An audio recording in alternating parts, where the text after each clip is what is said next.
साथियों, केंद्र सरकार ने एक आर्टिफिशियल इंटेलिजेंस टास्क फोर्स भी बनाई है, जिससे भारत इंडस्ट्री 4.0 के लिए तैयार हो सके। मैं वैज्ञानिक समुदाय और टेक्नोलॉजी एक्सपर्ट से अपील करता हूं कि चौथी औद्योगिक क्रांति के इस शुरुआती दौर में विश्व की दिशा बदलने वाली नई तकनीकों को विकसित करें, ताकि भारत मैन्युफैक्चरिंग, नॉलेज और टेक्नोलॉजी आधारित इंडस्ट्री का ग्लोबल हब बन सके। माननीय प्रधानमंत्री श्री नरेंद्र मोदी जी का ये मानना है कि इंडस्ट्री 4.0 में वो ताकत है जो मानव समाज के वर्तमान और भविष्य को सबसे ज्यादा परिवर्तित कर सकती है एवं देश को विकास की राह पर तेज रफ्तार और बड़े पैमाने पर ले जा सकती है। तभी तो आगे के दशक में इंडस्ट्री 4.0 के कौशल जैसे कि machine learning, artificial intelligence, internet of things और रोबोटिक्स पर खास ध्यान दिया जा रहा है। सरकारी ITI कटक में छात्रों के पाठ्यक्रम में इंडस्ट्री 4.0 के कौशल शामिल हैं। यहाँ छात्रों को इंडस्ट्री 1.0 से लेकर 4.0 तक का सफर एक स्किल म्यूजियम के माध्यम से बताया जाता है। यहाँ के प्रिंसिपल डॉक्टर ऋषिकेश महांती, जिनका PhD IIT रुड़की से इंडस्ट्री ऑटोमेशन में ही है, उनका सपना था कि कभी उनका ज्ञान समाज की सेवा में लगे।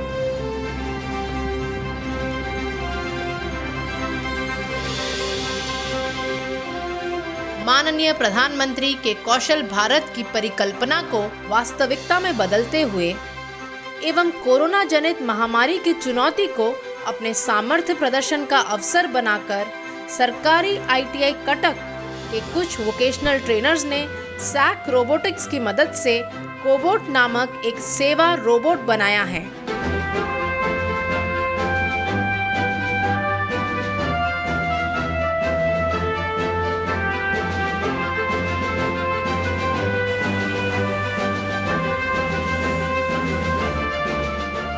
रोबोट जो बनाया हुआ है, this has been made in Orissa, made in India. जो कुछ दिन पहले जैसे प्रधानमंत्री जी ने बोल रहे थे मेक इन इंडिया होना चाहिए, be local and be vocal. I think so there is no better way than walk the talk as far as this is concern. Robot को रिमोट से चलाया जा सकता है। नीचे के पहियों की मदद से रोबोट आगे पीछे चल सकता है और दाएं बाएं मुड़ भी सकता है। इसके 2 हाथ जैसे पुर्जों पर एक ट्रे रखकर 20 किलो तक के वजन का सामान रखा जा सकता है। इसका प्रयोग अस्पताल के वार्डों में किया जा सकता है। मरीजों को पानी, दवाई जैसी चीजें पहुंचाने या उनसे कोई चीज लाने के लिए उनके पास बार बार जाने की अब आवश्यकता नहीं। केवल कोबोट की प्रोग्रामिंग कर दें और वो समय समय पर घूम घूम कर हर मरीज के बिस्तर तक पहुंच जाएगा।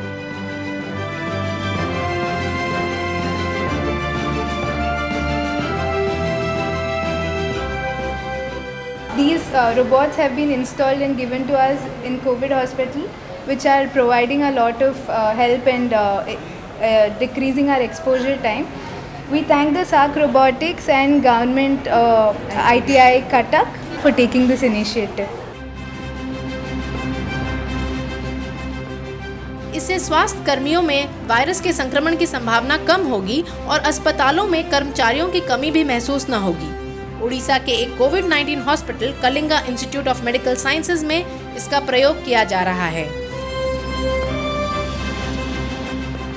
This is the robo cobot which will be employed in our COVID hospital, and this is definitely of a huge help to most of us, the doctors including the nursing staff, as it's going to be helping. It's going to go near each patient. It's going to be delivering medicines and food. I'm looking forward to utilize this cobot robot in our COVID hospital that is situated at Raulkala, and I hope this cobot robot would help all the doctors, all the paramedical staffs. Thanks to जो SAC robotic team जो हम लोग को ये सब दिखाए और इसका यूजेस के बारे में हम लोग को पता है।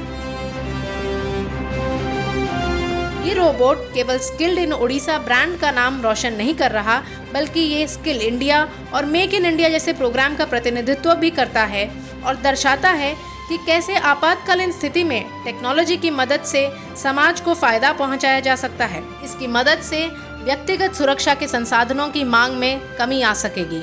माननीय मंत्री डॉक्टर महेंद्र नाथ पांडे जी के नेतृत्व में सभी कौशल विकास से जुड़ी संस्थाएं कोरोना से मुकाबला करने के लिए स्किल इनोवेशंस में जुटी हुई हैं। कोबोट रोबोट एक ऐसा ही प्रयास है जिस पर ITI के प्रिंसिपल डॉक्टर ऋषिकेश महांती आज हर्षित हैं।